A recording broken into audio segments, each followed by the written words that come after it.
शीर्षक आलसी गधा। एक गांव में नमक का व्यापारी रहता था। उसके पास एक गधा था।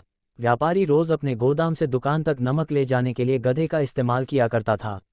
वह नमक को बोरी में भरकर गधे की पीठ पर लाद देता और उसके साथ साथ चलता हुआ दुकान तक आता था। व्यापारी का गधा आलसी प्रवृत्ति का था। काम से बचने के लिए वह नित नए उपाय सोचता रहता था। गोदाम से दुकान तक के रास्ते में एक नदी पड़ती थी, जिस पर एक छोटा पुल बना हुआ है। एक दिन नदी पर बने पुल पर चलते समय अचानक गधे का पैर फिसला और वह नदी में जा गिरा।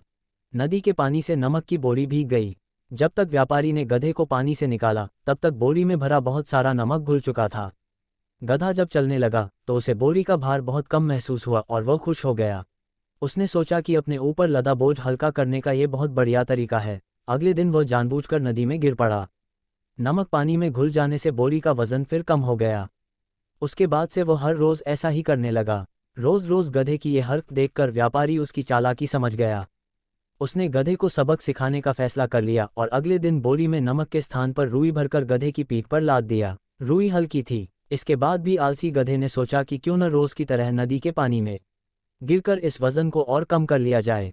इसलिए वह जानबूझकर नदी में गिर पड़ा। लेकिन इस बार बोरी में नमक नहीं बल्कि रुई थी। पानी में भीगकर रुई का वजन कई गुना बढ़ गया।